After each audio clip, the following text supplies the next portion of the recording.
"The CEO can't handle a woman like me." He heard, smiled, and said, "Watch me try." Before we explore all the details of this incredible story, tell us where you're following us from and the time. Subscribe to the channel so you don't miss a thing, and let's embark on this journey together. In a building full of ambitious people, Ruth Gemmell was the only one who had never wondered what it would be like to break through Henry Granville's legendary composure. Ruth Gemmell adjusted her wireless headset and pulled up another spreadsheet on her monitor, her coffee-brown fingers flying across the keyboard with practiced efficiency. At 27, she was one of the most respected project analysts at Thornfield Consulting, known for her sharp wit, infectious laugh, and the kind of brutal honesty that made people either love her or avoid her entirely. Her natural curls were pulled back into a professional low bun, and she wore a tailored burgundy blazer over black slacks, an outfit that managed to look both polished and approachable. Ruth had always believed that clothes should make you feel confident, not constrained, and today was no exception. "Ruth, have you seen the quarterly projections for the Hartwell account?" called out Amelia from the neighboring cubicle. Amelia was a sharp-tongued analyst from Atlanta, with impeccable style and an even sharper eye for detail. "Already sent them to your email," Ruth replied, without looking up from her screen, "along with some suggestions for streamlining their operational costs. They're bleeding money in their logistics department." "This is why you're everyone's favorite," said Trevor, spinning around in his desk chair with his characteristic finger guns pointed in Ruth's direction. Trevor was the kind of colleague who made even the most stressful deadlines bearable. All enthusiasm and terrible jokes, but brilliant when it came to data analysis. The 31st floor of Thornfield Consulting buzzed with its usual Monday energy. Ruth loved this environment, the collaborative atmosphere, the challenge of complex projects, and the satisfaction of solving problems that other firms couldn't crack. What she didn't love were the constant whispered conversations about their mysteriously aloof CEO. "Speaking of favorites," Amelia said, lowering her voice conspiratorially, "have any of you ever actually had a real conversation with Mr. Granville?" "Define real conversation," Trevor replied, "because if you mean more than good morning and excellent work on the Jenkins proposal, then no." Ruth glanced up from her computer, mildly curious despite herself. In her 2 years at Thornfield, she'd seen Henry Granville exactly 12 times, always from a distance, always impeccably dressed, always looking like he was solving the world's problems in his head, while everyone else struggled with basic addition. "I heard he speaks 4 languages, offered Bethany, a junior analyst who always seemed to know the latest office gossip. "I heard he's never taken a vacation," added Trevor. "Not one, in the 7 years he's been CEO. "I heard," Amelia said with dramatic flair, "that he once made a grown man cry just by looking at his quarterly report." Ruth snorted with laughter. "You all are ridiculous. He's just a person, not some mythical creature." "Says the woman who's never been within 10 feet of him," Amelia shot back with a grin. "Because I have actual work to do," Ruth replied, but she was smiling. "Unlike some people who spend their time creating elaborate theories about our boss's personal life." As if summoned by their conversation, a hush fell over the floor. Ruth looked up to see Henry Granville stepping out of the executive elevator, flanked by 2 men in expensive suits who were clearly trying to keep up with his measured but purposeful stride. Even from her cubicle, Ruth had to admit the man was impressive. At 35, Henry stood 6'2", with the kind of presence that made people instinctively straighten their postures. His dark hair was perfectly styled, his charcoal suit was clearly custom-tailored, and his steel blue eyes seemed to take in everything while revealing nothing. The employees he passed offered polite nods and nervous smiles, which he acknowledged with the kind of economical grace that suggested he was used to being the center of attention, but didn't particularly enjoy it. "See what I mean?" Amelia whispered. "The man's like a beautiful iceberg, stunning to look at, but you just know there's something cold and unreachable underneath."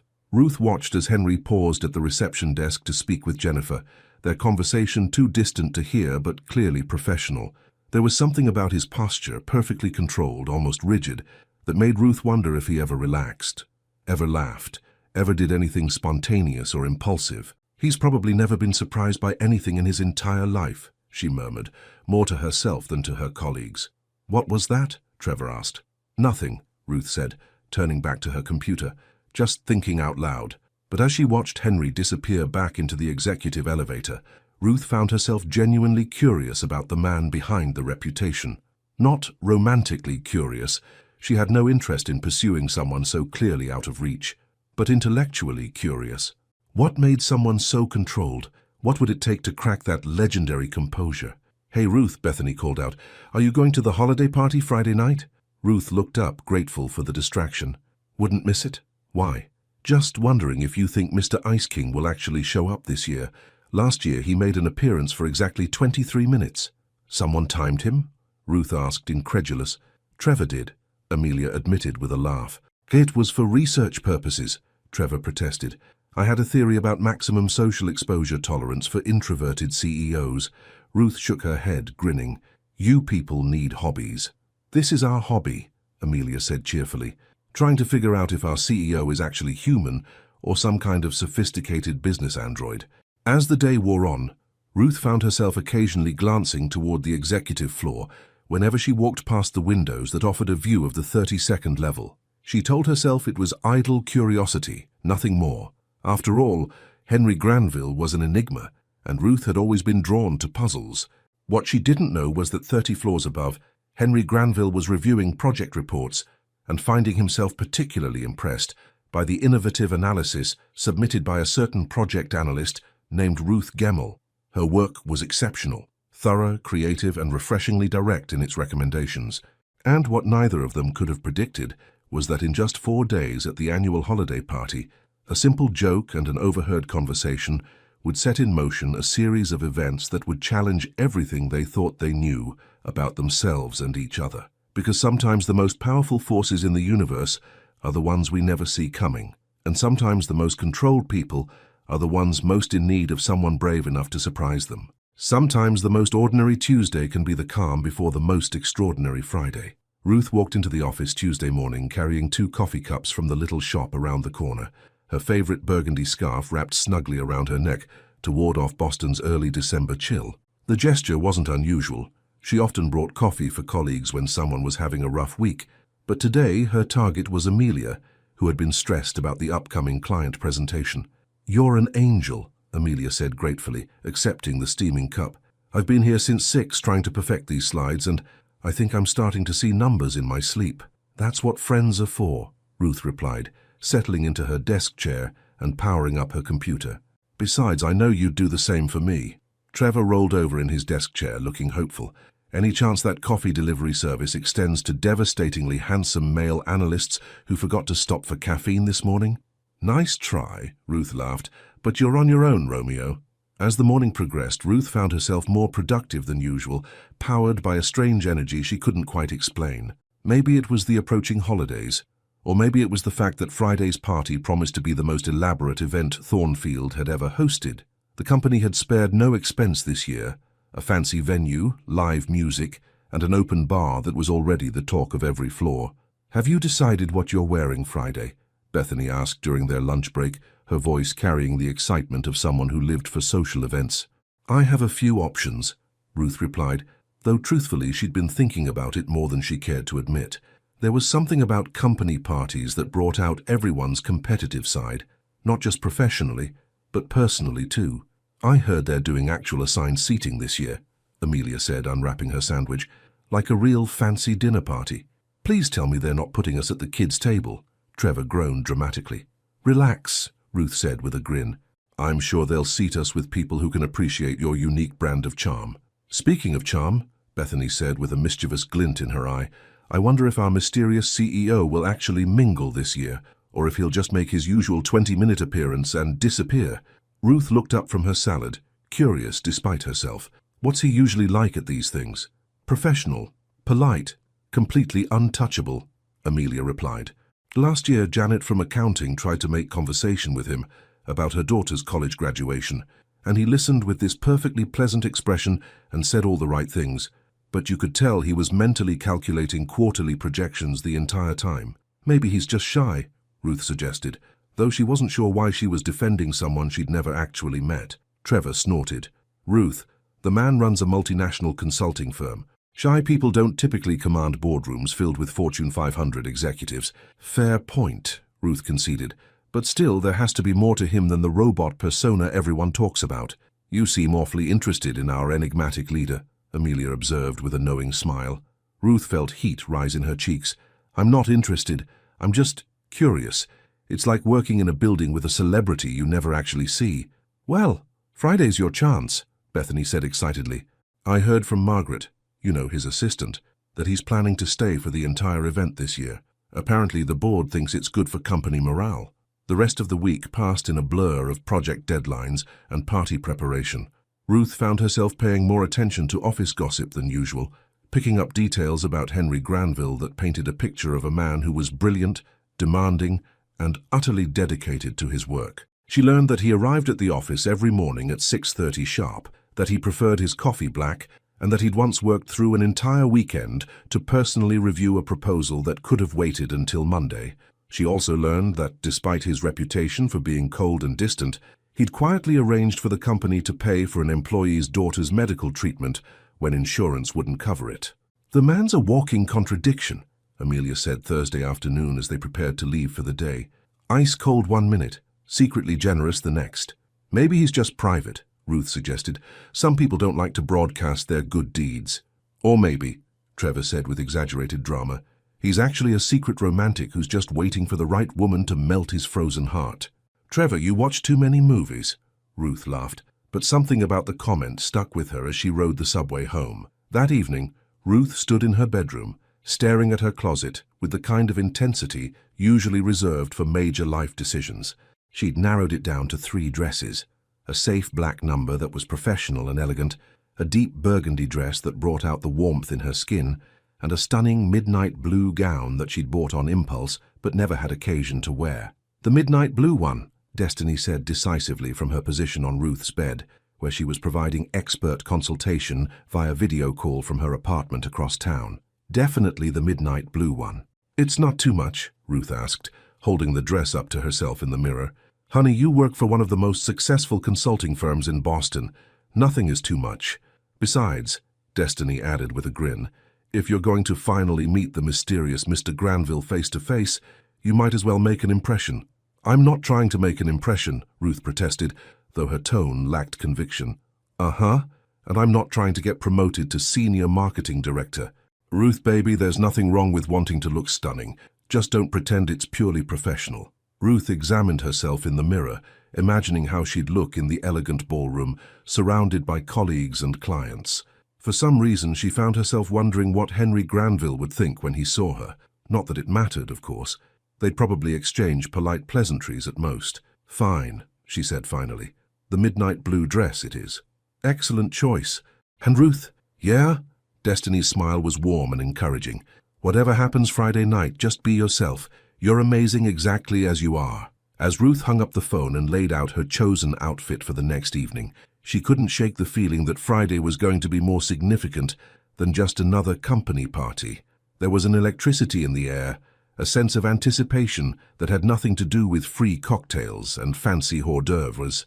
What she didn't know was that 30 floors above, Henry Granville was having his own internal debate about Friday's event, specifically whether he could manage to get through an entire evening of small talk and social obligations without thinking about the sharp-witted analyst whose project reports had been impressing him for months. And what neither of them could have predicted was that a simple joke about confidence and composure would change everything they thought they knew about professional boundaries and personal desires. Some jokes are destined to change your life, and you never see them coming until it's too late to take them back. The Grand Ballroom at the Fairmont Copley Plaza had been transformed into a winter wonderland that would have made Hallmark movie producers weep with envy. Twinkling lights cascaded from the ceiling like fallen stars, elegant ice sculptures caught the ambient glow from crystal chandeliers, and enough champagne flowed to float the harbor outside.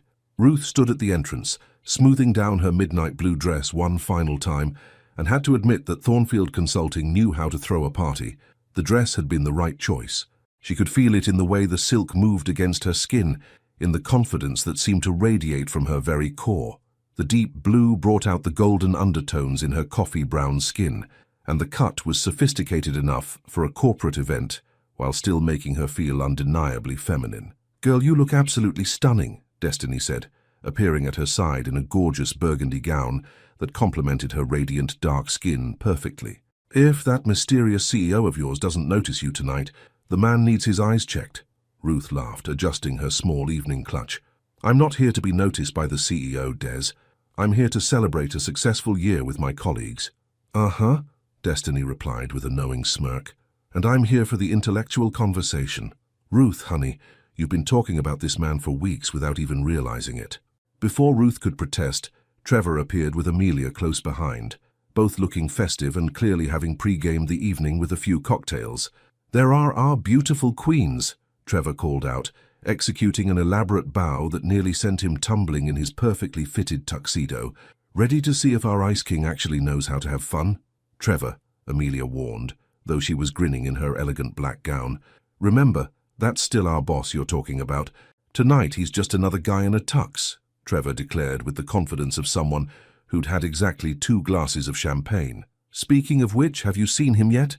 Because let me tell you, the man cleans up even better than usual."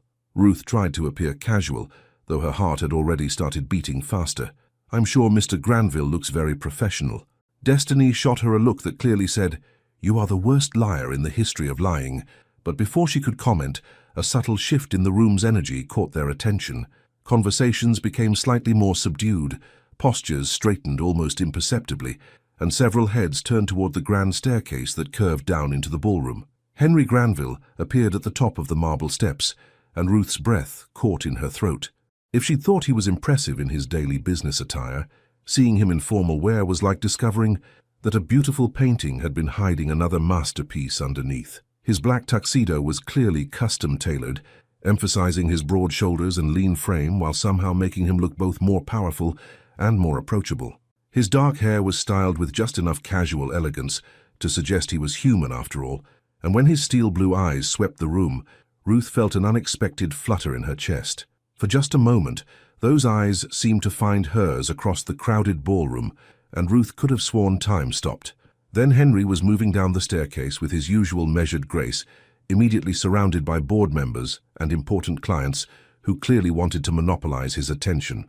"Wow," Bethany said, appearing beside them with wide eyes. "I mean, I knew he was attractive, but that should probably come with a warning label." "Down, girl," Amelia laughed. "Remember, we're talking about a man who probably schedules his meals and times his bathroom breaks." "Maybe," Ruth said, surprising herself, "but he's still human." The next hour passed in a blur of excellent food, flowing wine, and the kind of relaxed conversation that only happened when people stepped outside their normal work roles. Ruth found herself genuinely enjoying the evening, laughing with colleagues she rarely saw outside the office, and meeting clients whose names she'd only seen on reports.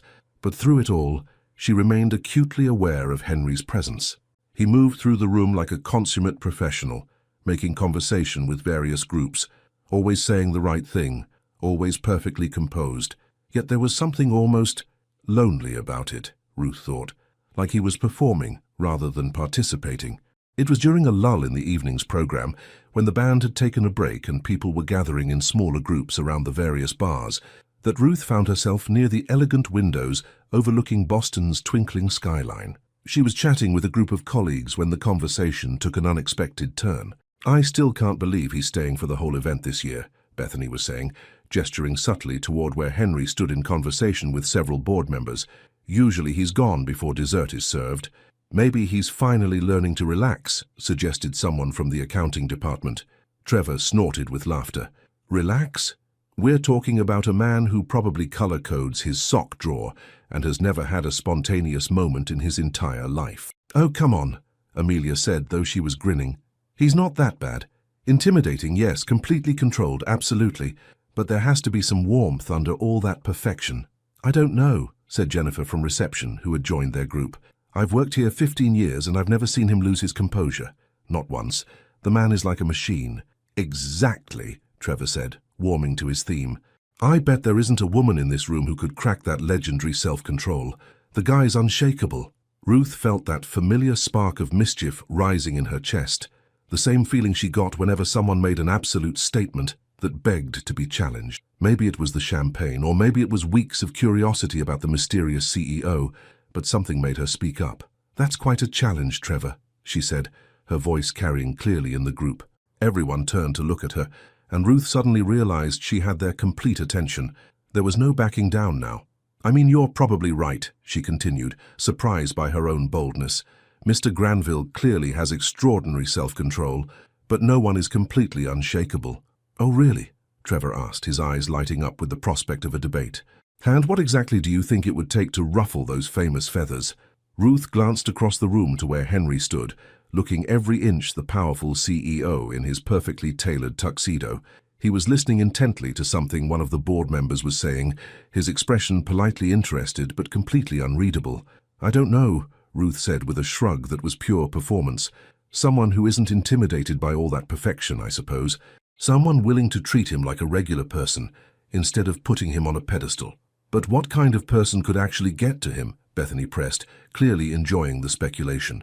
Ruth paused, aware that she was about to cross a line but unable to stop herself. Someone authentic, someone who says what they think without filtering it through corporate speak. Like you? Amelia asked with a grin.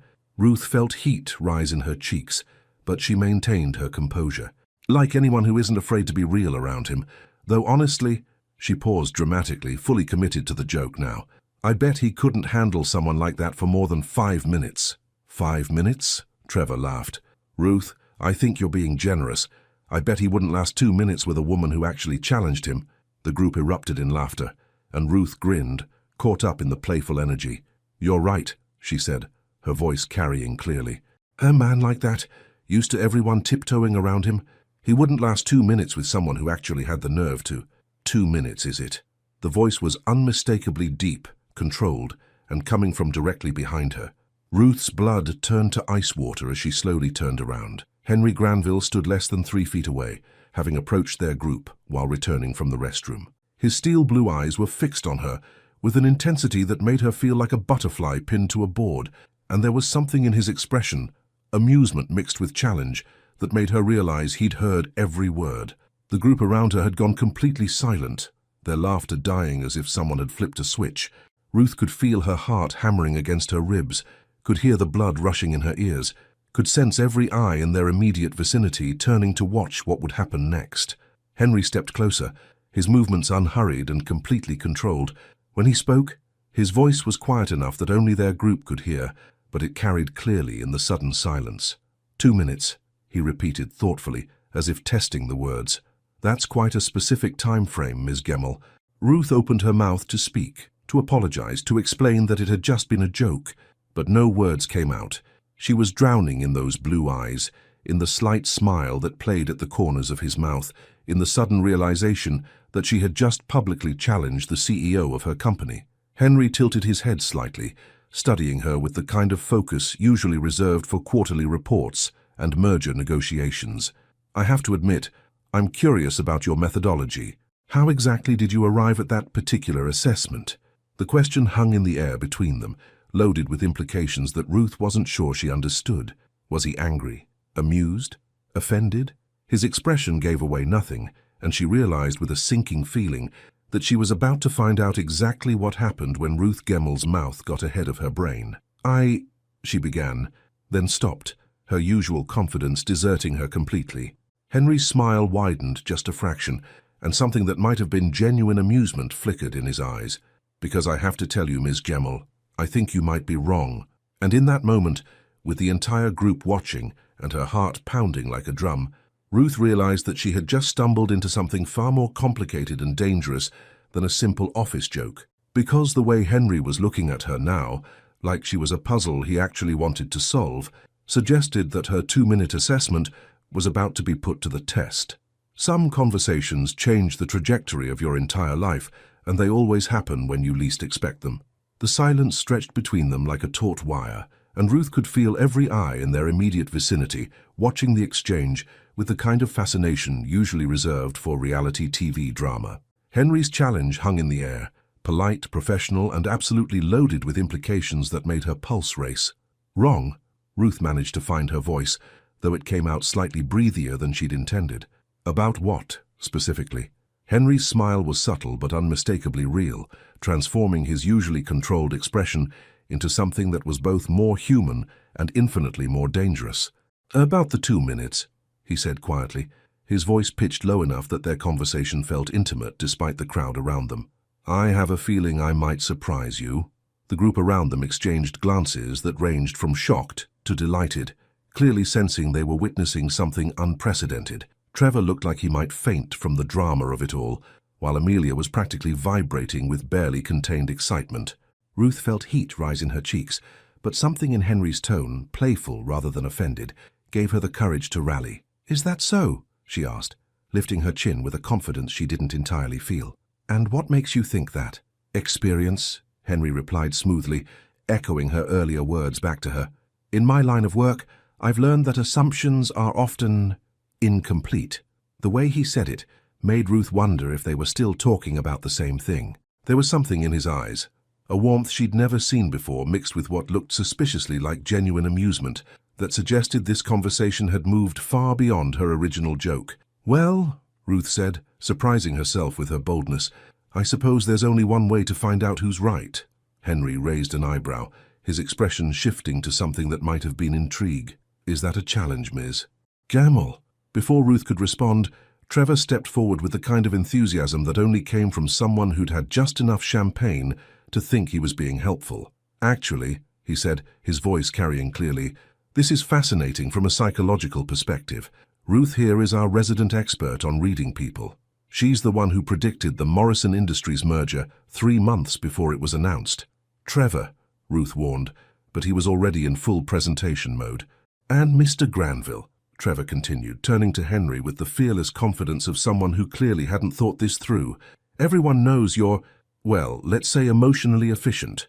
So this is basically an unstoppable force meeting an immovable object." Henry's attention shifted to Trevor, and Ruth watched with a mixture of horror and fascination as her colleague realized he'd just essentially called the CEO emotionally unavailable to his face. "Emotionally efficient," Henry repeated thoughtfully. "That's one way to put it." "What Trevor means," Amelia jumped in quickly, shooting Trevor a look that could have melted steel, "is that you're very professional, controlled." "Ah," Henry nodded gravely, "and Ms. Gemmell here believes that control has limits." "I believe," Ruth said, finding her footing again, "that everyone has limits. Even you." The words came out more directly than she'd intended, and for a moment, Ruth wondered if she'd finally crossed a line that couldn't be uncrossed. But instead of looking offended, Henry seemed genuinely intrigued. "Interesting theory," he said, his voice carrying that same undertone of amusement. "And how exactly would you propose to test it?" The question hung between them, and Ruth realized with a start that they were no longer having a casual conversation at a company party. They were negotiating the terms of something she didn't quite understand, but couldn't seem to walk away from. She began, then stopped, suddenly aware that whatever she said next would determine the direction of this entire interaction. Henry waited patiently, his blue eyes never leaving her face. Around them, their colleagues had gone completely quiet, clearly sensing that they were witnessing something significant, even if they couldn't quite put their finger on what it was. "Conversation," Ruth said finally, the word coming out more confident than she felt. "Just honest conversation, no corporate speak, no professional filters, just two people talking. And you think that would, what, overwhelm me somehow?" Ruth met his gaze directly, drawing on every ounce of confidence she possessed. "I think you're used to people treating you like you're made of glass and dollar signs. I think you're used to conversations that have been pre-approved and sanitized for your consumption." Something flickered in Henry's expression. Surprise, perhaps, or recognition. "And you'd be different?" "I'd be real," Ruth said simply. "The question is whether you could handle that." For a long moment Henry said nothing. Ruth could see him processing her words, could almost watch him weigh options and calculate risks behind those intelligent blue eyes. When he finally spoke, his voice was quiet but carried clearly in the sudden hush around them. "You know what, Ms. Gemmell? I think I'd like to find out." Ruth's heart skipped. "What does that mean exactly?" Henry glanced around at their audience, then back at her with what might have been the first completely genuine smile she'd ever seen from him. "It means I'm accepting your challenge. Dinner tomorrow night. Somewhere we can have that honest conversation you mentioned." The group around them erupted in barely contained excitement, though they tried to maintain some semblance of professionalism. Ruth heard Destiny's sharp intake of breath beside her, and Trevor's muttered, "Holy shit," that he tried unsuccessfully to cover with a cough. "Dinner?" Ruth repeated, her mind racing to catch up with what had just happened. "Unless you're not as confident in your assessment as you seemed," Henry said, and there was definitely challenge in his voice now, mixed with something that looked suspiciously like hope. Ruth stared at him, this man who commanded boardrooms and made million-dollar decisions, looking at her like her answer actually mattered to him, like she was a puzzle he genuinely wanted to solve, rather than an employee he needed to manage. She began, then stopped, realizing that every person within hearing distance was waiting for her response. Henry seemed to sense her hesitation. He stepped closer, lowering his voice so that only she could hear. "It's just dinner, Ruth. Two people having an honest conversation, nothing more complicated than that, unless you want it to be." The use of her first name sent a shiver through her, made this feel suddenly personal in a way that had nothing to do with their audience or her original joke. "Okay," she heard herself say, the word coming out before her rational mind could interfere. "Dinner." Henry's smile transformed his entire face, making him look younger and infinitely more approachable. "Excellent. I'll have Margaret contact you with the details." He reached into his jacket pocket and withdrew a business card, but instead of handing it to her normally, he held it between two fingers and offered it to her with a slight bow that was both formal and completely playful. "Ms. Gemmell," he said, his voice carrying just enough humor to make it clear he was enjoying himself. "I look forward to discovering whether your confidence in your people-reading abilities is justified." Ruth took the card, her fingers brushing against his for just a moment. The contact sent electricity up her arm, and she wondered if he felt it too. "Mr. Granville," she replied, matching his formal tone while her heart raced. "I look forward to proving my point." "We'll see about that," Henry said quietly, then straightened and addressed the group with his usual professional demeanor. "Please don't let me interrupt your evening. I hope everyone is enjoying the party." With that, he moved away with his characteristic grace, leaving Ruth standing with a business card in her hand, and the distinct feeling that her life had just taken a sharp turn into uncharted territory. The moment Henry was out of earshot, their group exploded into excited chatter. "Oh my God, Ruth," Bethany practically squeaked. "Did that actually just happen? Did you just get asked out by Henry Granville?" Amelia demanded, her eyes wide with disbelief. "It's not a date," Ruth said quickly, though her voice lacked conviction. "It's just dinner, to settle a debate." Destiny appeared at her side, her expression caught between amazement and concern. "Honey, that man was not looking at you like someone he wants to debate with." Ruth looked down at the business card in her hand. It was simple, elegant, expensive, just like everything else about Henry Granville. But written on the back in what was clearly his handwriting was a single word: courage. As she stared at that single word, Ruth realized that Henry Granville had just thrown down a gauntlet of his own. The question was whether she was brave enough to pick it up, and whether either of them was prepared for what might happen when an unstoppable force really did meet an immovable object. Some evenings are designed to change everything you thought you knew about yourself and someone else. Ruth stood in front of her full-length mirror, holding up two dresses and questioning every life choice that had led her to this moment. The safe choice was an elegant black wrap dress, professional enough to maintain the pretense that this was just a business dinner, but sophisticated enough to make her feel confident. The bold choice was a deep emerald green dress that brought out the golden undertones in her brown skin and made her feel like the kind of woman who could challenge CEOs and win. "The green one," Destiny said decisively from her position on Ruth's bed, where she was providing expert consultation while painting her nails a fierce shade of burgundy. "Definitely the green one." "This isn't actually a date," Ruth protested, though her tone lacked conviction. "It's more like an intellectual exercise, a debate settlement." Destiny snorted with laughter. "Honey, men like Henry Granville don't take women to dinner to settle debates. They send emails for that." She looked up from her nails with a knowing expression. "That man asked you out because he wants to get to know you. The real you." "You think?" Ruth asked, turning to examine herself in the green dress. It did look stunning, she had to admit. "I know. I saw the way he was looking at you last night. That wasn't the look of a man interested in winning an argument. That was the look of a man who's fascinated by something he can't quite figure out." 2 hours later, Ruth stood outside Le Bernardin, one of Boston's most exclusive restaurants, smoothing down her emerald dress and trying to calm her racing heart. The choice to wear the green dress had been the right one. She could feel it in the way she carried herself, in the confidence that seemed to radiate from her very core. The restaurant was exactly what she'd expected from Henry Granville's choice: elegant, understated, and undoubtedly expensive. Soft lighting cast warm shadows across cream-colored walls, adorned with subtle artwork, while the gentle murmur of conversation and the soft clink of fine china created an atmosphere of intimate sophistication. "Miss Gemmell," the maitre d' approached with a smile that suggested he'd been expecting her. "Mr. Granville is waiting for you. Right this way, please." Ruth followed him through the restaurant, aware of the approving glances her dress was drawing, but focused entirely on what lay ahead. When they reached a secluded corner table with an excellent view of the harbor, she saw Henry rise to greet her, and her breath caught in her throat. Gone was the intimidating CEO in the perfect suit. Instead, Henry wore a navy blue blazer over dark jeans and a white button-down shirt open at the collar. His hair was slightly less perfectly styled than usual, as if he'd run his hands through it, and when he smiled at her, it was completely genuine. "Ruth," he said, and her name sounded different in his voice. Warmer, more personal. "You look absolutely stunning." "Thank you," she replied, accepting the chair he held out for her. "You look pretty good yourself, very un-CEO-like." Henry laughed, a sound that was rich and genuine and nothing like the polite chuckles she'd heard from him in professional settings. "I thought maybe we should start this experiment on equal footing. No corporate armor." As they settled at the table, Ruth found herself studying this version of Henry Granville with fascination.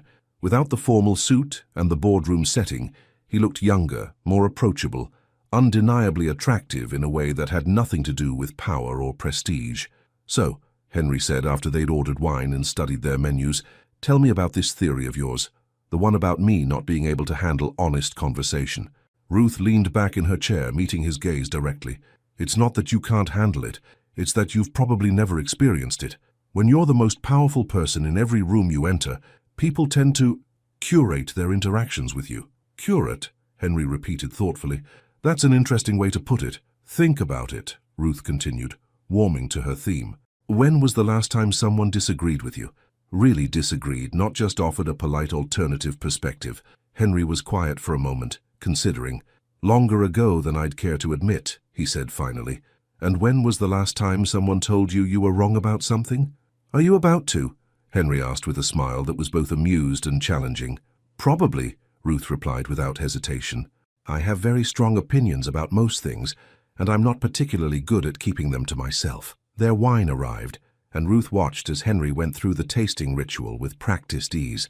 But when he caught her observing him, he paused. "What?" he asked. "I'm trying to figure out if that's really you or if it's just another performance," Ruth said honestly. Henry set down his wine glass, his expression shifting to something more serious. "What do you mean? I mean, are you genuinely someone who knows about wine, or is this just another thing you learned because it's expected of someone in your position?" For a moment, Ruth worried she'd crossed a line, but then Henry's expression shifted to something that looked like surprise, followed by what might have been relief. "Both," he said quietly. "I do genuinely enjoy wine. I started learning about it in college because I was curious. But you're right that it's also become part of the performance, I suppose." Ruth felt something shift between them, a wall coming down that she hadn't even realized was there. "See? That wasn't so hard, was it?" "What wasn't hard?" "Being honest about something real instead of just giving me the answer you think I want to hear." Henry studied her for a long moment, his blue eyes serious. "You really don't care about any of it, do you? The money, the power, the position." "Should I?" Ruth asked. "I mean, I'm impressed by what you've accomplished. Building a company like Thornfield takes incredible skill and dedication, but I'm more interested in who you are when you're not being the CEO." "And who do you think that is?" Ruth considered the question carefully, studying his face in the candlelight. "I think you're someone who's been performing for so long that you've forgotten some of who you really are. I think you're probably funny and definitely lonely, and maybe a little tired of always having to be perfect." Henry's wineglass stopped halfway to his lips. "That's remarkably perceptive. Also probably presumptuous," Ruth admitted. "I could be completely wrong." "You're not," Henry said quietly. "You're absolutely right, and it's terrifying." "Why terrifying?" "Because if someone I've known for less than 24 hours can see through me that easily, what does that say about the facade I've built?" Ruth leaned forward, her voice gentle but direct. "It says you're ready to let someone see the real you. The question is whether you're brave enough to do it." Their food arrived, providing a natural break in the intensity of their conversation. But as they ate, Ruth noticed that Henry seemed more relaxed, more genuinely present than she'd ever seen him. "Your turn," Henry said, as they shared a dessert that was almost too beautiful to eat. "Tell me something real about Ruth Gemmell." "What do you want to know?" "Something you don't usually tell people. Something that matters to you." Ruth considered the question, twirling her spoon through the elegant chocolate creation between them. "I wanted to be a teacher," she said finally. "Elementary school. I had this whole plan. I was going to teach in underserved communities, make a real difference in kids' lives. What changed?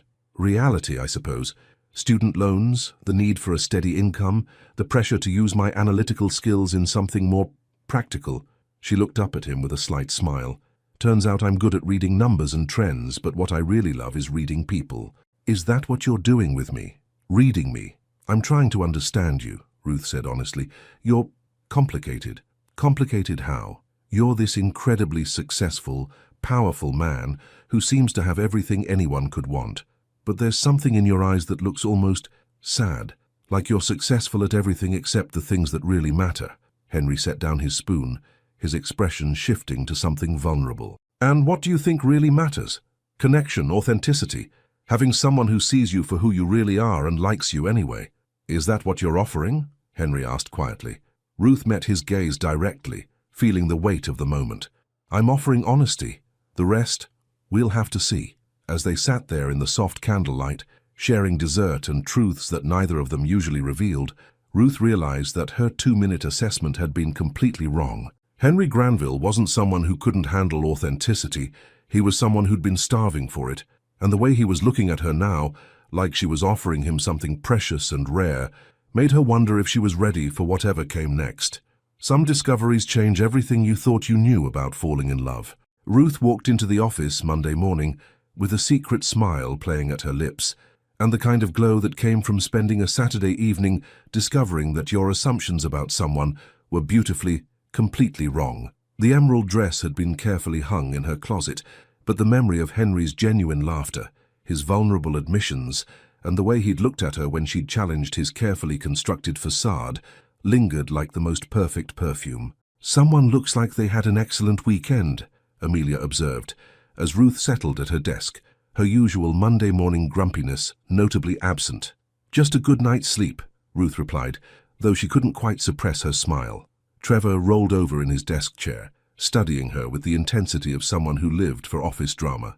Ruth Gemmell, you are glowing, and not in a "I used a new moisturizer" way. You're glowing in a "something wonderful happened" way. Don't be ridiculous, Ruth said, but she was still smiling as she powered up her computer. What she didn't mention was the text message that had been waiting for her when she woke up. Thank you for last night. For the first time in years, I remembered what it feels like to just be myself. She'd stared at that message for a full 5 minutes, her heart doing something complicated in her chest. The Henry Granville she'd had dinner with, the one who'd laughed at her stories about her college roommate's disastrous cooking experiments, who'd admitted that he sometimes missed the simplicity of his family's bookstore, who'd looked genuinely disappointed when the evening ended, was so different from the controlled CEO everyone thought they knew. Her phone buzzed with a new message. I know this is unconventional, but would you be available for lunch today? I have something I'd like to show you. Ruth stared at the screen, her pulse quickening. Before she could second-guess herself, she typed back, I'd like that. When and where? The response came almost immediately. Margaret will send you details. And Ruth, wear comfortable shoes. Comfortable shoes? Ruth murmured to herself, intrigued. Did you say something? Bethany asked, looking up from her computer. Just talking to myself, Ruth replied, but her mind was already racing with possibilities. An hour later, Margaret called down to inform her that Mr. Granville's driver would be picking her up at noon for a lunch appointment. The phrasing was carefully professional, but Ruth caught the hint of warmth in the older woman's voice that suggested she knew this was anything but a typical business lunch. At exactly 12 o'clock, Ruth found herself in the back of a sleek black car with Henry, who looked more relaxed than she'd ever seen him. He wore dark jeans and a grey sweater that made his blue eyes even more striking, and his hair had that slightly mussed look that suggested he'd been running his hands through it. So where are we going? Ruth asked as they pulled away from the Thornfield building. Somewhere I haven't been in far too long, Henry replied, his eyes bright with an emotion she couldn't quite identify. Somewhere that reminds me of who I used to be, before I became the person everyone expects me to be. They drove through Boston's winding streets, past the business district, and into a neighborhood Ruth recognized as one of the city's more charming areas, tree-lined streets with brownstones and small shops that had the kind of character that came from decades of history. The car stopped in front of a small bookstore with a hand-painted sign that read, Granville and Sons Books, in elegant script. Ruth looked at Henry with surprise and delight. This is your family's bookstore? Henry nodded, something vulnerable flickering across his features. The flagship location. My father opened it 42 years ago.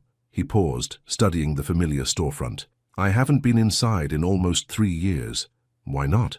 Because every time I come here, I remember the person I thought I'd become, and that person feels very far away from the CEO everyone knows.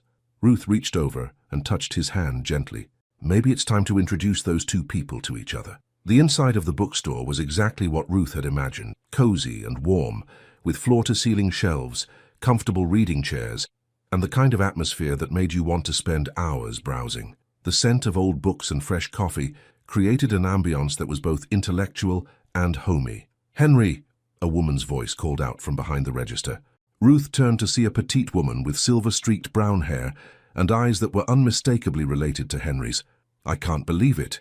You actually came." "Hello, Mom," Henry said, his voice softer than Ruth had ever heard it.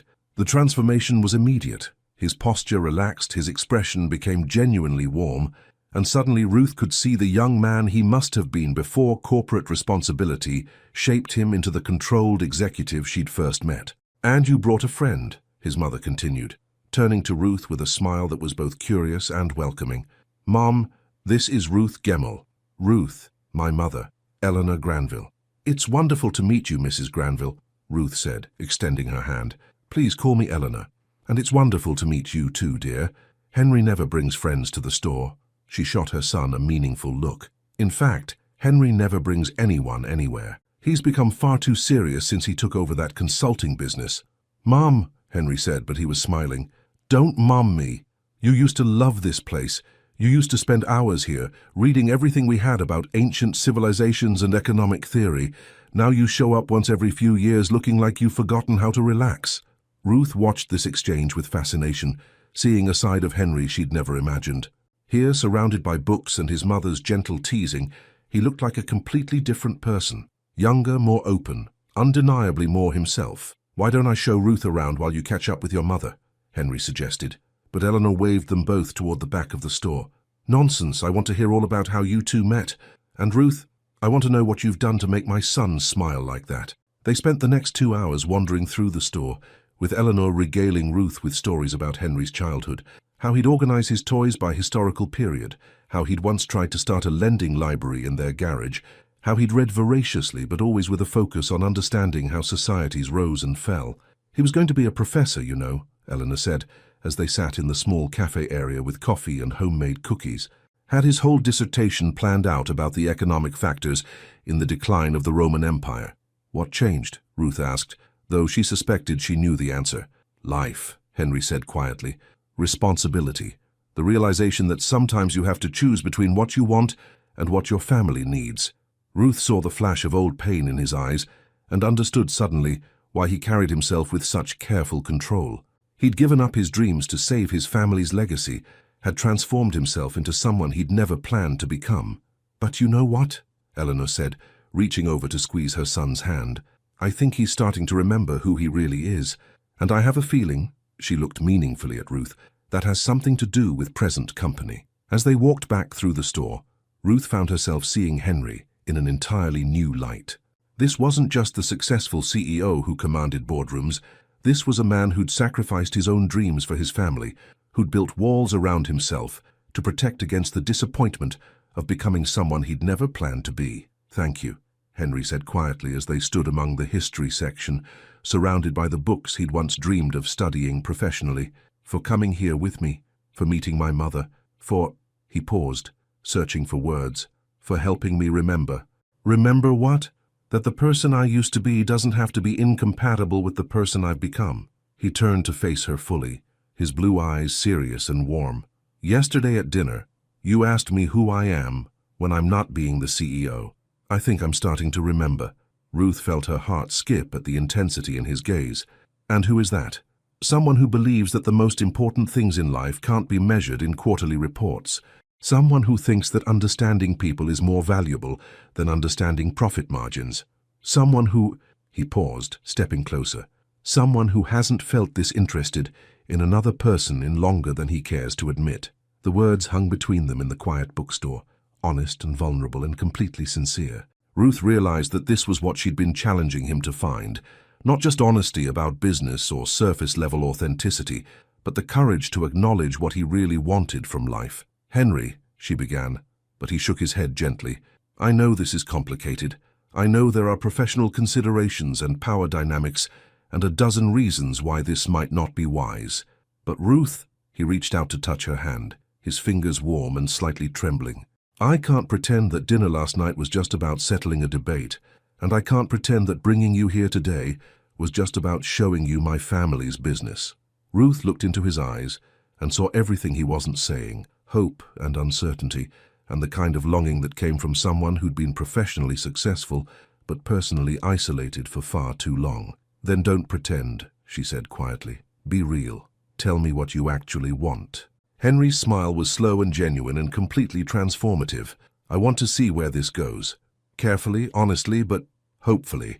I want to find out if the person I am when I'm with you is someone I can learn to be all the time." And standing there among the books that represented dreams deferred but not forgotten, Ruth realized that her 2-minute assessment hadn't just been wrong, it had been completely backwards. Henry Granville wasn't someone who couldn't handle authenticity. He was someone who'd been waiting his entire adult life for someone brave enough to offer it. Some relationships require you to rewrite all the rules you thought you understood about love and professional boundaries. The next few weeks fell into a rhythm that was both exhilarating and terrifying. Ruth would arrive at work each morning, exchange polite professional greetings with Henry when their paths crossed in the building, and spend her days analyzing spreadsheets and client reports while her mind wandered to stolen text messages and carefully planned encounters that had nothing to do with quarterly projections. They met for coffee at a small cafe 3 blocks from the office, where Henry would arrive first and Ruth would join him 10 minutes later, maintaining the careful fiction that these were chance encounters. They discovered they both loved old movies and terrible puns, that Henry could make Ruth laugh until her sides hurt with his dry observations about corporate culture, and that Ruth could make Henry forget entirely about the dozen meetings waiting for him, with her stories about her grandmother's advice on everything from cooking to life philosophy. "You realize we're being ridiculously careful about this," Ruth said one Thursday afternoon as they sat in the back corner of a bookstore cafe, their regular meeting spot that felt safely removed from the Thornfield building and its potential complications. Henry looked up from his coffee, where he'd been drawing absent patterns with his spoon, a nervous habit Ruth had begun to recognize. "Careful is probably an understatement," he admitted. "We're being nearly paranoid. The question is whether that's necessary, or if we're just making this more complicated than it needs to be." "Ruth," Henry said gently, "I'm the CEO of a major consulting firm, and you're an employee. If this goes public before we figure out what this actually is, it could damage both our careers. Mine because it raises questions about professional judgment, and yours because people will assume you got where you are through something other than merit." Ruth sipped her latte, considering. She appreciated that he was thinking about her career, but the constant secrecy was beginning to feel exhausting. "So what do you suggest? We keep sneaking around indefinitely?" "I suggest we take it one day at a time and see where we end up." Henry reached across the table to touch her hand briefly. "But I also suggest we be honest about what we're both feeling." "And what are you feeling?" Henry was quiet for a moment, his blue eyes serious as he studied her face. "I'm feeling like I haven't been this happy in years. I'm feeling like every conversation with you makes me remember things about myself I'd forgotten, and I'm feeling terrified that I'm falling for someone in a way that could complicate everything I've built." Ruth felt her heart skip at his honesty. "All of that?" "All of that," Henry confirmed. "Your turn." Ruth took a breath, gathering courage. "I'm feeling like you're nothing like what I expected, and everything I didn't know I was looking for. I'm feeling like this could be something really important if we let it, and I'm feeling frustrated that we have to treat something this good like it's some kind of scandal." "It's not a scandal," Henry said quietly, "but it is complicated." Before Ruth could respond, her phone buzzed with a text from Amelia. "Emergency girl talk needed. Wine bar across from office, 6 p.m. Don't even think about saying no." Ruth showed Henry the message with a rueful smile. "I think my careful friend is getting suspicious about my recent good mood. Are you going to tell her?" "I don't know. Are we at the telling friends stage?" Henry considered this question with the same seriousness he brought to major business decisions. "I'd like to be, but I understand if you're not ready for that level of reality." Ruth studied his face, seeing both hope and uncertainty there. "What about you?" Anyone you'd want to tell? My mother already knows something's different. She called yesterday to tell me I sounded happier than I have in years, and to ask when she was going to meet the woman who's made my son remember how to laugh. She said that? Eleanor Granville is not subtle about matters of the heart. Henry smiled, but then his expression grew more serious. Ruth, I need you to know that whatever this becomes, I'm not taking it lightly. You're not just some distraction or midlife crisis. This feels important. The words settled between them with weight and promise. Ruth realized they'd crossed some invisible line. This was no longer just casual dating or an intellectual exercise in breaking down each other's walls. This was becoming something real. It feels important to me too, she said quietly. That evening, Ruth found herself at Vintner's Choice, the wine bar Amelia had chosen for their emergency girl talk. Amelia was already there, having claimed a corner table with excellent people-watching potential and questionable acoustic privacy. Okay, Amelia said without preamble, as Ruth settled into her chair. I need to know what's going on with you. What do you mean? Ruth asked, though she suspected subterfuge was futile. I mean, you've been walking around with this secret smile for 3 weeks. You disappear at lunch without explanation. You get text messages that make you glow like you're starring in a romantic comedy. And yesterday I swear I saw you humming. I hum sometimes. You hummed Fly Me to the Moon while reviewing budget projections. Ruth, nobody hums jazz standards over spreadsheets unless they're in love. Ruth nearly choked on her wine. In love? Don't you think that's a little premature? Is it? Amelia leaned forward with the intensity of someone who lived for romantic drama. Because from where I'm sitting, all signs point to a woman who's fallen hard for someone. The question is who? Ruth stared into her wine glass, weighing the relief of confession against the complications of revelation. It's complicated. The best ones always are. Come on, Ruth. We've been friends for 2 years. You can trust me. And Ruth realized suddenly that she wanted to tell someone. The careful secrecy was wonderful in its own way, but she missed having someone to talk through her feelings with, missed the luxury of analyzing every conversation and gesture with a trusted friend. If I tell you something, can you promise to keep it completely confidential? At least for now. Amelia's eyes widened with excitement and concern. Of course. Ruth, what's going on? Ruth took a deep breath and made the leap. I'm seeing someone from work. From work? Amelia's eyebrows shot up. Who, Trevor? Because I have to tell you, I've always suspected he has feelings for... Not Trevor, Ruth interrupted quickly. Then who? Wait. Amelia's expression shifted as she began processing possibilities. Ruth, you're not telling me it's someone senior, are you? Because that could be really complicated from an HR perspective. Amelia. Oh my God. Amelia's voice dropped to a whisper as understanding dawned. Ruth, please tell me you're not... It's not. Ruth met her friend's eyes and saw the exact moment when all the pieces clicked into place. Henry Granville? Amelia breathed. You're seeing Henry Granville? Ruth nodded, feeling both relief and terror at having finally said it out loud to someone other than herself. Holy shit, Amelia whispered, then immediately looked around to make sure no one had overheard. Ruth, the CEO, our CEO, the man we've spent months talking about like he's some kind of untouchable ice sculpture. He's not untouchable, Ruth said quietly, and he's definitely not ice. Amelia stared at her for a long moment, then reached across the table to grab Ruth's hands. Start from the beginning, and don't leave out a single detail. As Ruth began to tell the story, from the party challenge to the dinner to the bookstore to the coffee dates that had become the highlight of her days, she realized that sharing it made it feel more real. But it also made the complications feel more daunting, because now it wasn't just her secret anymore. Now it was something that existed in the world, with all the beautiful possibilities and terrifying risks that entailed. Sometimes the moment you stop hiding something is the moment you realize how much you have to lose. Ruth spent the weekend replaying her conversation with Amelia, alternating between relief at finally having someone to talk to and anxiety about what sharing the secret might mean. Amelia had been surprisingly supportive, shocked, yes, but ultimately excited for Ruth and appropriately concerned about the professional implications. You know I'm going to want details about everything, Amelia had said as they'd parted ways Friday night. But more importantly, Ruth, you know I'm on your side no matter what, right? The support meant everything, but it also made the situation feel more real and more complicated. Monday morning brought an unexpected text from Henry. Can you meet me in my office at 10? We need to talk. H. Ruth stared at the message, her stomach dropping. The formal tone was so different from their usual communication that she immediately began imagining worst-case scenarios. Had someone seen them together?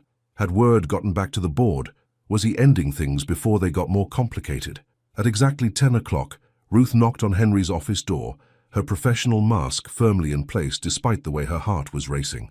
"Come in," Henry's voice called, and Ruth entered to find him standing at his windows looking out over Boston's skyline with an expression she couldn't read. "You wanted to see me?" Ruth said carefully, maintaining the professional tone his text had suggested. Henry turned, and Ruth was relieved to see warmth in his blue eyes, though there was also something that looked like concern. "Close the door, please." Ruth did as he asked, then moved toward his desk, unsure whether to sit or stand, unsure what role she was supposed to be playing in this moment. "I got an interesting call this morning," Henry said without preamble. "From James Whitfield." Ruth's blood turned cold. James Whitfield was the chairman of Thornfield's board of directors, a man whose opinion could make or break careers. He wanted to discuss some observations that had been brought to his attention about my recent behavior. "What kind of observations?" Ruth asked, though she wasn't sure she wanted to know the answer. Henry moved closer, his voice dropping. "Apparently I've seemed unusually relaxed in recent weeks, more approachable, more human," was how he put it. Henry's expression shifted to something that might have been amusement. He wanted to know if I was taking some kind of new medication. Ruth blinked. "That's not what I expected you to say. It gets better." When I told him no medication, just some positive changes in my personal life, he said he was pleased to hear it.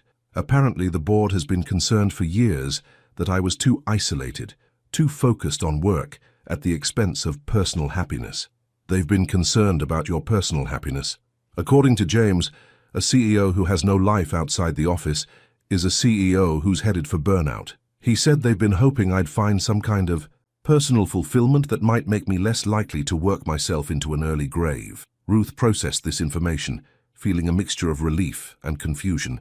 "So, they're happy that you seem happier."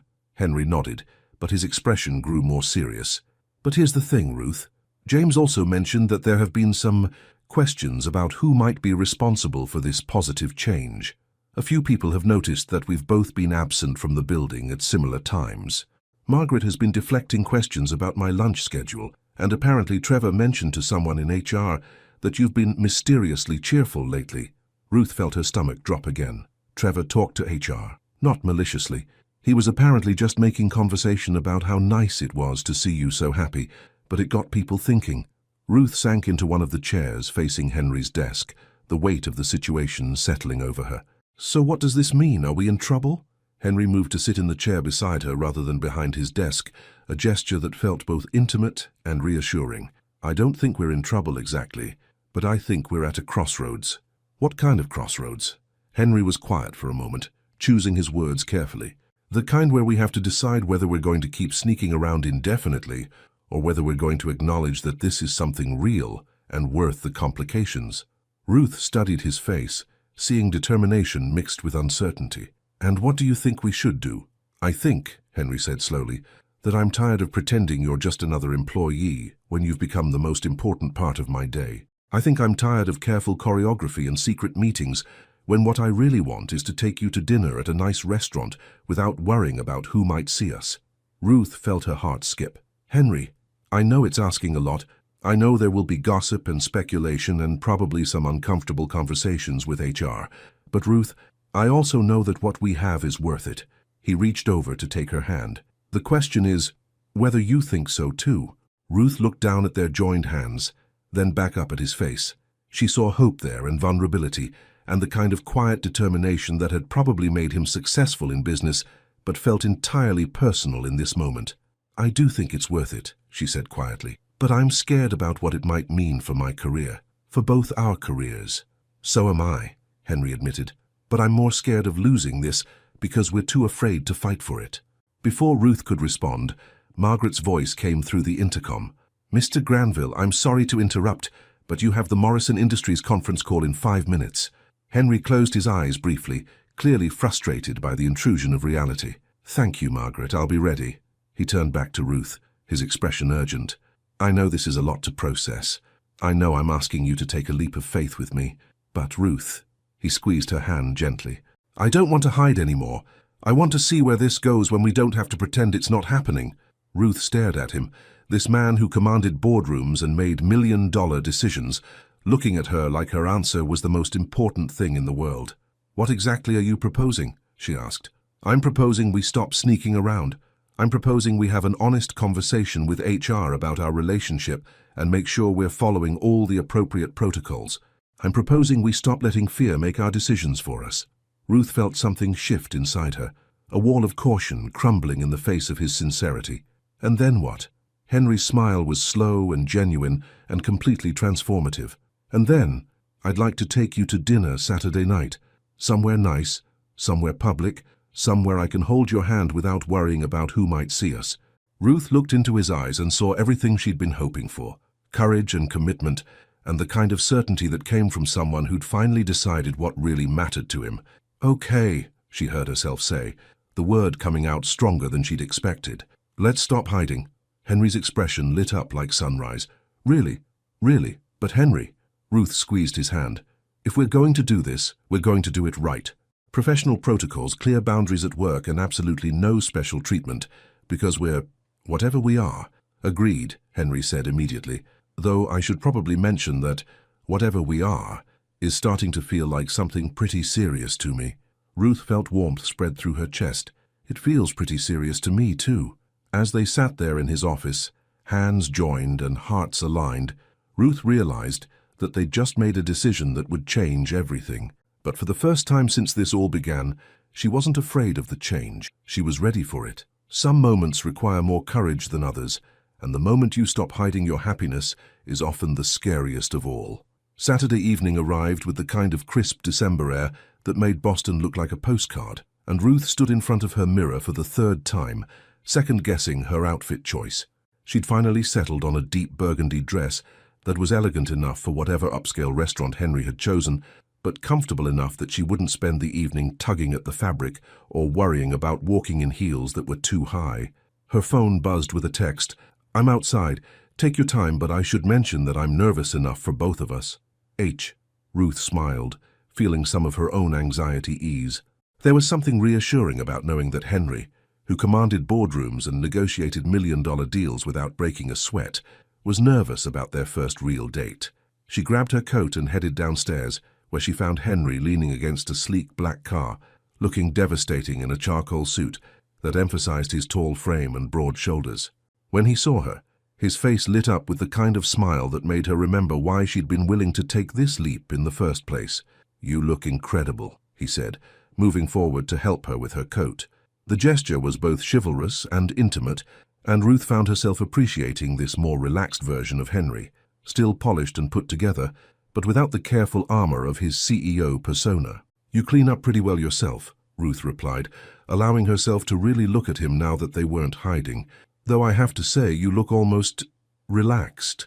That's because I am relaxed. For the first time in weeks, I don't have to worry about who might see us or what it might mean. I can just enjoy being with you. The restaurant Henry had chosen was exactly what Ruth had expected. Elegant but not ostentatious, with the kind of atmosphere that suggested serious food and serious conversations. What she hadn't expected was the way Henry seemed to transform the moment they were seated. The careful control she'd always associated with him was replaced by something warmer and more genuine. So, Henry said, as they perused their menus, I should probably mention that I called James Whitfield yesterday. Ruth looked up, surprised. You called the board chairman about us? I called him to have a conversation about appropriate protocols for executive relationships within the company. I wanted to make sure we were handling this correctly from a corporate governance perspective. Ruth felt a flutter of nervousness. And what did he say? Henry's expression shifted to something that might have been amusement. He said, and I quote, "It's about damn time you found someone who makes you smile." Then he spent 20 minutes telling me about how he met his wife at work 43 years ago, and how the best relationships often come from shared professional respect. He said that? He said that. He also said that as long as we maintain appropriate boundaries at work and file the necessary disclosure paperwork, the board considers this a positive development in my personal life. Ruth processed this information, feeling a mixture of relief and disbelief. So we have official board approval? We have official board support, Henry corrected with a smile. Apparently, they've been worried about my work-life balance for years. Their conversation was interrupted by the arrival of their server, and Ruth found herself studying Henry as he ordered wine with the same attention to detail she'd observed in business settings, but with an ease that suggested genuine enjoyment rather than performance. "You know," Ruth said as they waited for their appetizers, "I keep waiting for the other shoe to drop, for this to be too good to be true. What would convince you it's real?" Ruth considered the question, twirling her wineglass between her fingers. "I suppose, seeing how we handle the normal, boring parts of a relationship, the parts that aren't dinner at expensive restaurants or dramatic declarations in corner offices."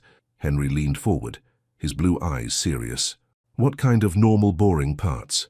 "I don't know, grocery shopping, arguing about what to watch on TV, meeting each other's friends without it being a dramatic revelation." Ruth paused, realizing something. "Actually, I'd like you to meet Destiny properly, as my whatever you are, not just as the mysterious CEO I've been talking about." "I'd like that too," Henry said immediately, "and I'd like you to spend more time with my mother. She's already decided she likes you, but I think she'd enjoy getting to know you when I'm not having an identity crisis in the middle of a bookstore." The easy way he said it made Ruth realize how much had changed between them. The careful choreography of their secret relationship had been replaced by something that felt natural and sustainable. Their conversation was interrupted by a familiar voice calling out across the restaurant. "Ruth? Ruth Gemmell?" Ruth turned to see Bradley from marketing approaching their table with a woman she didn't recognize, both of them clearly dressed for their own romantic evening out. Ruth felt a moment of panic. This was it, the moment their relationship became public knowledge within the company. "Bradley, hi," Ruth said, managing to keep her voice steady. "How are you?" "I'm great, thanks." "Ruth, this is my fiancée, Sarah." "Sarah, this is Ruth from work." Bradley's gaze shifted to Henry, and Ruth could see the exact moment when recognition dawned. "And Mr. Granville, I didn't expect to see you here." Henry stood smoothly, extending his hand to Bradley. "Bradley, good to see you. And congratulations on your engagement. I remember seeing the announcement in the company newsletter." "Thank you, sir. That's very kind of you to remember." Bradley looked between Ruth and Henry with obvious curiosity. "Are you two—" Ruth felt Henry's hand settle gently on her shoulder, a gesture that was both supportive and clearly proprietary. "Ruth and I are having dinner," Henry said simply, his tone pleasant, but not inviting further questions. Bradley's eyes widened slightly as he processed the implications, but his expression remained friendly. "Well, that's wonderful. Ruth's one of our best analysts. You couldn't ask for better company." "I completely agree," Henry replied with a smile that was both professional and genuinely warm. After Bradley and his fiancée moved on to their own table, Ruth found herself laughing despite her nerves. "What's funny?" Henry asked as he settled back into his chair. "I was expecting that to be more dramatic. Instead, it was just normal, like we're a normal couple having dinner." "We are a normal couple having dinner," Henry pointed out. "We just happen to work for the same company." Ruth looked across the table at him. This man who'd been a mystery for so long, who'd turned out to be nothing like what she'd expected, and everything she hadn't known she was looking for. "Henry," she said quietly, "I think I'm falling in love with you." The words hung between them, honest and vulnerable and completely sincere. Henry's expression shifted to something that was equal parts wonder and relief. "Ruth," he said, reaching across the table to take her hand, "I think I fell in love with you the night you told me I wouldn't last 2 minutes with someone like you." Ruth felt her heart skip. "Really? Really? You were so confident, so completely yourself, so unimpressed by everything that usually intimidates people about me. I think I knew right then that you were going to change everything." Ruth looked down at their joined hands, then back up at his face. "And are you okay with everything being changed?" Henry's smile was slow and genuine, and completely transformative. "Ruth, everything being changed is the best thing that's happened to me in years." As they sat there in the elegant restaurant, no longer hiding their happiness from the world, Ruth realized that this was what courage looked like. Not the dramatic gesture or the grand declaration, but the quiet decision to stop being afraid of your own joy. And looking at Henry, who was no longer the untouchable CEO, but simply the man who made her laugh and challenged her thinking, and looked at her like she was the most important thing in his world, she knew that every risk they'd taken to get here had been worth it. Some stories end where they began, but with everything transformed by the journey between. 1 year later, Ruth stood in front of her bedroom mirror, smoothing down a stunning deep burgundy dress that brought out the golden undertones in her brown skin and made her feel like a woman who had conquered the world. The dress was different from the midnight blue one she'd worn to last year's holiday party, but the confidence was the same, perhaps even stronger now, tempered by a year of growth, challenge, and the kind of love that made everything else feel possible. "You ready for this?" Destiny asked from her position on Ruth's bed, where she was putting the finishing touches on her makeup. Over the past year, Destiny had become not just Ruth's best friend, but Henry's friend too, charmed by his dry humor and genuine interest in her marketing insights. "Your first official company party as the CEO's girlfriend?" "Fiancée," Ruth corrected with a smile, touching the elegant diamond ring on her left finger. The proposal had happened 2 months ago, during a quiet dinner at the same restaurant where they'd had their first public date. Henry had been characteristically thoughtful about it. No public spectacle, just a quiet moment between the two of them where he'd told her that she'd made him remember who he really was, and asked if she'd like to spend the rest of their lives figuring out who they could become together. "Right, fiancé," Destiny grinned. "Even better. You know the whole company is going to be watching you two tonight, right?" "Let them watch," Ruth said, surprised by her own confidence. "We have nothing to hide anymore." The year had brought challenges, certainly. There had been awkward conversations with HR, careful navigation of workplace dynamics, and the occasional whispered speculation about favoritism or special treatment. But there had also been unexpected support from colleagues who were genuinely happy to see both Ruth and Henry thriving, and a growing recognition throughout the company that their relationship had made both of them better at their jobs rather than worse. Ruth had been promoted to senior analyst 4 months ago, an advancement that had come with its own scrutiny until her consistently excellent work made it clear that her relationship with Henry had nothing to do with her professional capabilities. Henry, meanwhile, had become a more approachable and effective leader, his newfound emotional intelligence making him better at everything from client relationships to team management. An hour later, Ruth walked into the grand ballroom at the Fairmont Copley Plaza, the same venue where everything had started 12 months ago. This year's party was even more elaborate, twinkling lights, elegant decorations, and an atmosphere of celebration that felt genuinely joyful rather than simply obligatory. But what struck Ruth most was how different she felt walking into this space. Last year, she'd been curious about the mysterious CEO, intrigued by the puzzle he represented. This year, she was arriving with Henry, her hand in his, both of them relaxed and genuinely happy to be there. "There they are," Trevor called out as Ruth and Henry approached the group from the 31st floor. "Our favorite power couple," Ruth laughed, accepting hugs from Amelia, Bethany, and the other colleagues who had become not just co-workers but genuine friends over the past year. "You two look amazing," Amelia said, taking in Ruth's dress and Henry's perfectly tailored tuxedo. "Very glamorous, very in love, very different from last year," Bethany finished with a grin. "I mean, do you remember what happened at this party last year? I remember someone making a very confident assessment about my emotional resilience," Henry said with a smile, slipping his arm around Ruth's waist, an assessment that turned out to be completely wrong. "Hey," Ruth protested, laughing. "I wasn't wrong about the 2 minutes part. I was wrong about whether that was a good thing or a bad thing."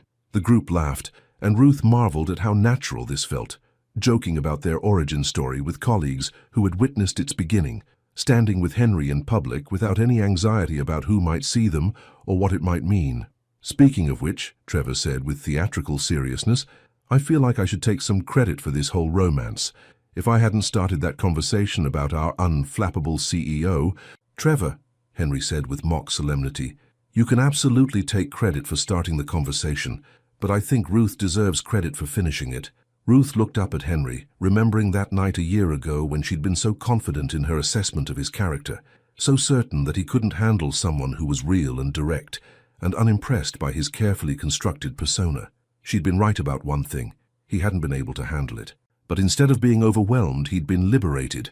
The evening progressed beautifully.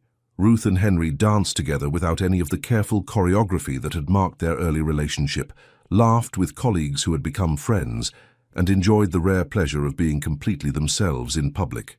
It was near the end of the evening when James Whitfield, the board chairman, approached them with a glass of champagne and a warm smile. "Ruth, Henry," he said, "I wanted to congratulate you both on your engagement. The board is absolutely delighted." "Thank you, James," Henry replied. "That means a great deal to us." "You know," James continued, looking between them with obvious satisfaction, When I called Henry last year to express concern about his work-life balance, I never imagined the solution would be quite so elegant. Ruth looked confused. You called him about work-life balance? James nodded, his eyes twinkling. Oh yes. The board had been worried for months that Henry was burning himself out, becoming too isolated. We'd been hoping he'd find some kind of personal fulfillment that might make him a more well-rounded leader. And then, Henry said with a smile, Ruth challenged me to 2 minutes of honest conversation, and everything changed.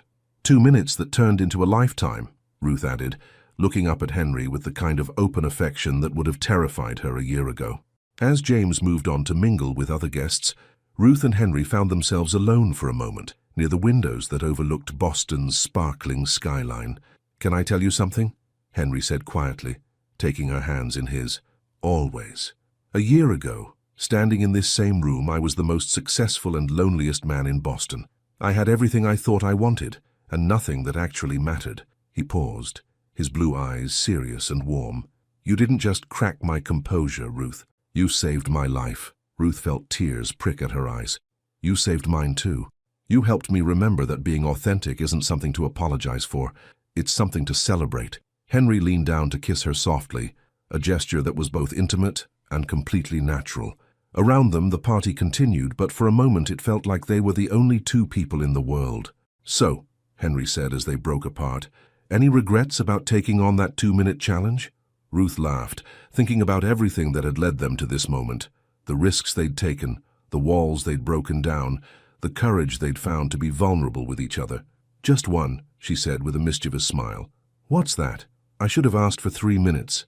I could have gotten you to fall in love with me even faster. Henry's laughter was rich and genuine and completely unguarded. Ruth Gemmell, he said, you're absolutely right, and I can't wait to spend the rest of my life proving it to you. As they stood there in the same ballroom where their story had begun, surrounded by the same colleagues who had witnessed that first challenge, Ruth realized that sometimes the best love stories weren't about perfect people finding each other. They were about real people finding the courage to be vulnerable, to take risks, and to believe that authenticity was worth more than any carefully constructed facade. And looking at Henry, no longer the untouchable CEO, but simply the man who made her laugh and challenged her thinking, and looked at her like she was his whole world, she knew that her 2-minute assessment had been wrong in the most wonderful way possible. Some love stories don't end. They just begin new chapters. 2 years later, on a crisp Saturday morning in October, Ruth Granville, she still smiled every time she saw her new name, stood in the doorway of Granville & Sons Books, watching her husband arrange a display of new releases with the same meticulous attention to detail he'd once brought to quarterly reports. The morning sun streamed through the large windows, casting warm golden light across the polished wood floors and creating an atmosphere that was both peaceful and alive with possibility.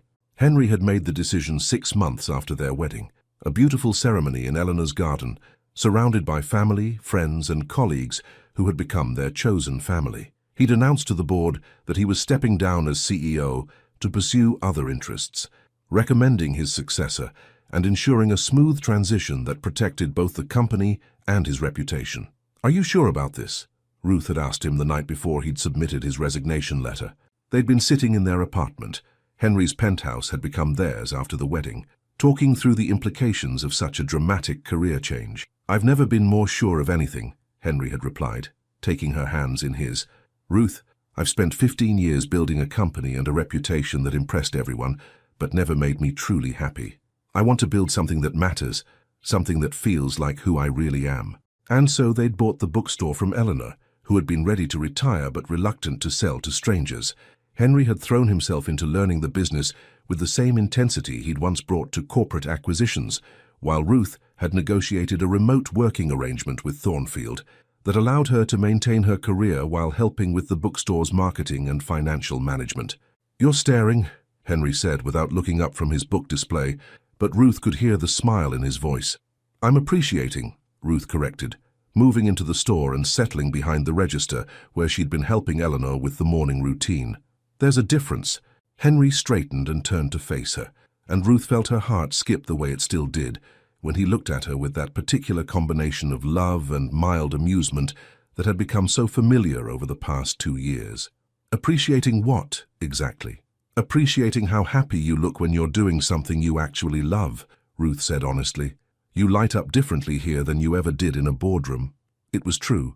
The careful control that had defined Henry's corporate persona had been replaced by something warmer and more natural. He still possessed the same intelligence and analytical mind that had made him successful in business.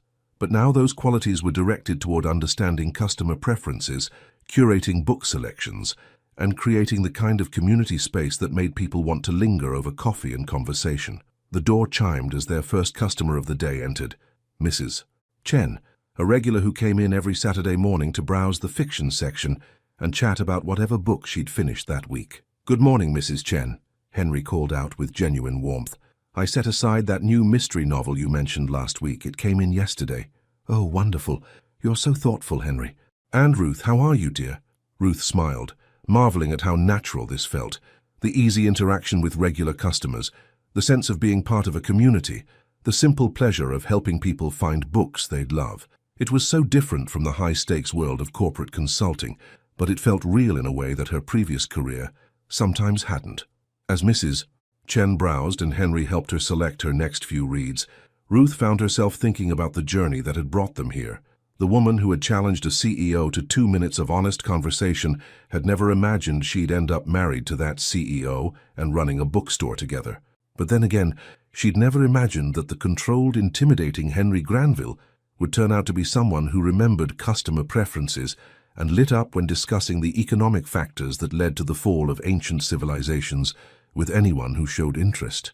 "Penny for your thoughts," Henry said, approaching the register after Mrs. Chen had left with her new books and a promise to return next week. "Just thinking about how far we've come," Ruth replied, reaching out to straighten his collar in a gesture that had become automatic over the years. "Do you ever miss it? The corporate world?" Henry considered the question seriously, the way he always did when she asked him something important. "I miss the intellectual challenge sometimes. I miss the sense of building something significant. But Ruth," he paused, covering her hand with his, "I don't miss being someone I wasn't. I don't miss the loneliness or the pressure to be perfect all the time." "And you think this is better?" Henry looked around the bookstore, at the carefully curated sections, the comfortable reading chairs, the community bulletin board, where local residents posted everything from apartment listings to invitations to book clubs. Then he looked back at Ruth, his blue eyes warm and certain. "Ruth, 3 years ago, I had everything I thought I wanted, and none of what I actually needed. Now I have work that feels meaningful, a wife who challenges me to be better every day, and a life that actually feels like mine." He smiled, the expression completely genuine and unguarded. "Yes, I think this is infinitely better." Ruth felt warmth spread through her chest, the same feeling she'd had on their first real date when Henry had told her she'd helped him remember who he really was. "Even when I tell you that your fiction section organization system is unnecessarily complicated, especially then," Henry laughed, "though I maintain that organizing by historical period within literary movements is both logical and helpful for customers who—" Ruth silenced him with a kiss, soft and sweet and full of the kind of comfortable affection that came from 3 years of learning each other's rhythms and preferences and quirks. "I love you," she said against his lips, the words as natural as breathing after all this time. "I love you too," Henry replied, then pulled back to look at her with an expression that was both tender and mischievous. "Though I should probably mention that I still think you were completely wrong about the 2 minutes thing." Ruth raised an eyebrow. "How so?" "You said I couldn't handle 2 minutes of honest conversation with someone like you. But here we are 3 years later, and I'm still here." Ruth grinned, feeling that familiar spark of playful challenge that had started this whole adventure. "That's because it turns out you're not the man I thought you were." "What kind of man did you think I was?" "I thought you were someone who couldn't handle authenticity. Turns out you were someone who was starving for it." Henry's expression softened, and he reached up to touch her face gently. "And what kind of man am I really?" Ruth looked at him, this man who had surprised her at every turn, who had chosen love over prestige and authenticity over performance, who made her laugh every day and still looked at her like she was the most fascinating person in the world. "You're the kind of man who proves that the best love stories aren't about perfect people finding each other," she said quietly. "They're about real people finding the courage to be vulnerable." As if summoned by their conversation, the door chimed again, and Eleanor entered with her usual Saturday morning energy, carrying coffee for all three of them, and wearing the satisfied expression of a mother who had watched her son find genuine happiness. "Good morning, you two," she said, distributing coffee cups with practiced efficiency. "Busy morning?" "Mrs. Chen came in for her mystery novel," Henry reported, "and Ruth has been questioning my organizational system again." "As she should," Eleanor said with a grin that was clearly directed at Ruth. "Someone has to keep you from turning this place into a library science experiment." Ruth laughed, watching Henry feign offense while his mother continued her gentle teasing. This had become their Saturday morning ritual, Eleanor arriving with coffee, gentle family banter, and the comfortable rhythm of people who genuinely enjoyed each other's company. "Actually," Eleanor continued, settling into one of the reading chairs with her coffee, "I have some news that might interest you both." "What kind of news?" Ruth asked. Eleanor's expression shifted to something that was equal parts proud and excited. "I got a call yesterday from Boston Magazine. They want to do a feature story about the bookstore, specifically about Henry's transition from corporate CEO to small business owner." Henry looked surprised and slightly uncomfortable.